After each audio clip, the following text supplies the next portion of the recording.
Hello दोस्तों, कैसे हैं आप सभी लोग। आशा है आप लोग बहुत अच्छे होंगे और अपने जीवन में काफ़ी खुश होंगे और प्रसन्न होंगे। दोस्तों, स्वागत है आप सभी का आपके अपने ही चैनल जिसका नाम है ज्ञान मंत्र, और जहां हम लोग करते हैं कुछ ज्ञान की बातें। दोस्तों, किसी ने क्या खूब लिखा है कि जीवन में कभी निराश मत होना। क्या पता कल वो दिन हो जिसका हमें सालों से इंतजार था। मंजिल तक पहुंचने वाला रास्ता थकाने और हिम्मत तोड़ने वाला तो होता ही है। यकीनन इसमें कोई भी थक कर बैठ सकता है, लेकिन जो अपने जज्बे को बनाए रखता है वही आगे चलकर किस्मत का धनी कहलाता है। चाहे हम जीवन में कितनी भी बार असफल हों, कितनी भी बार गिरें, चाहे हम कितनी ही विपरीत परिस्थितियों का सामना करें, कभी भी हमें डरना नहीं, घबराना नहीं। और कहते भी हैं कि जो अपने कदमों की काबिलियत पर विश्वास रखता है, वास्तव में वही अपनी मंजिल तक पहुंचता है।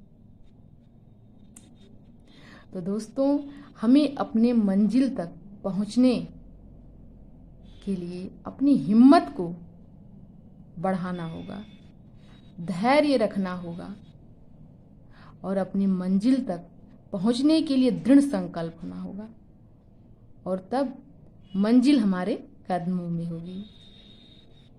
तो दोस्तों, इन्हीं सब बातों के साथ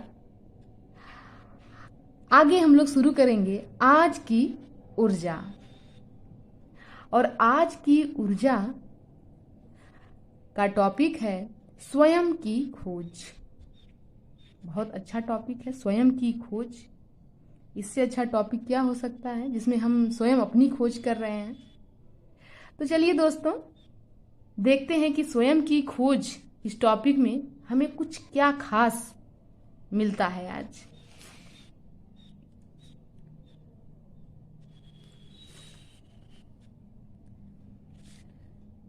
संसार के समस्त प्राणियों में मनुष्य प्रकृति की सबसे अद्वितीय रचना है। कतिपय कारणों से मनुष्य अपनी इस विशिष्टता को जानने एवं समझने का प्रयास ही नहीं करता। वह अज्ञानता के अंधकार में विचरण करता रहता है। यही अज्ञानता ही मनुष्य के दुखों का कारण भी बनती है। मनुष्य में जब श्रेष्ठता बोध का भाव घर करता है तो वह अंधकार के पथ पर आरूढ़ होता है। श्रेष्ठता बोध में अहंकार निहित होता है और अहंकार मनुष्य का विनाशक है। सर्वश्रेष्ठ केवल जगत पालक अर्थात ईश्वर हैं। जीवात्मा एक प्रकार से परमात्मा द्वारा निर्मित है। जो परमात्मा द्वारा निर्मित हो वह भला सर्वश्रेष्ठ कैसे हो सकता है। ऐसे में मनुष्य को विनम्र रहकर स्वयं को साधने पर ध्यान केंद्रित करना चाहिए। इस उद्देश्य के लिए मनुष्य बाह्य कारकों से विमुक्त होकर आत्मविश्लेषण करें। बुझे हुए प्रकाश पुंज को उसे स्वयं प्रज्वलित करना चाहिए। मनुष्य को भ्रम, क्रोध, कल्प भावनाओं, मिथ्या, वासना, मोहग्रस्त वस्तु से दूर रहकर एक मार्गी होना चाहिए। हमारा ध्यान दुनिया पर है, परंतु स्वयं के अंदर छिपी विराटता में नहीं। स्वयं को जानने के साधन संयम, सत्य वचन, निश्चल प्रवृत्ति, जगत कल्याण की भावना, आत्मविश्लेषण, प्रिय वचन, दयालु प्रवृत्ति, ये सब हैं। ये सब स्वयं को जानने के साधन हैं। और इन तत्वों से जो व्यक्ति परिपूर्ण होता है, उसका सदैव उस परम शक्ति से जुड़ाव बना रहता है, जिसे हम ईश्वर कहते हैं। तो अगर ईश्वर से, परम शक्ति से जुड़ाव बनाना है तो हमें इन सब विशेषताओं को धारण करना होगा।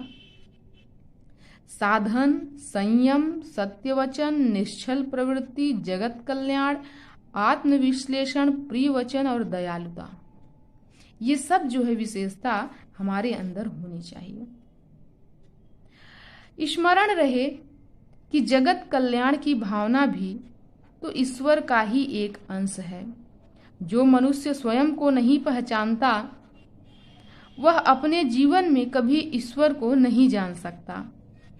स्वयं को जान लेना ही ईश्वर को जान लेना है। ईश्वर की खोज को बाहर करना भी मूर्खता ही है, जबकि वह हमारे अंतर मन में सदैव विराजमान रहता है। आवश्यकता केवल अपने भीतर झांकने और उसे खोजने की है। जो मनुष्य ऐसा कर पाता है, वह स्वयं को स्वयं में खोज कर ईश्वर से साक्षात्कार करने में सक्षम हो जाता है। बहुत अच्छा टॉपिक था, स्वयं की खोज। हम दूसरों को देखने में, दूसरे क्या कर रहे हैं, क्या नहीं कर रहे हैं, इसमें अपना समय व्यतीत करते हैं। पर अगर अपने पर समय दिया जाए कि हम क्या कर रहे हैं या फिर हमें क्या करना चाहिए, तो शायद हमारा जीवन और अधिक सुंदर हो।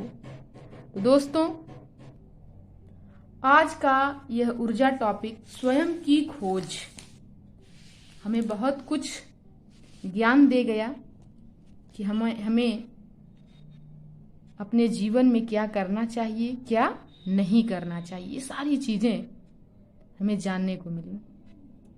तो आशा है आप सभी लोगों को भी अच्छा लगा होगा। और अब मिलते हैं अगली ऊर्जा में। धन्यवाद।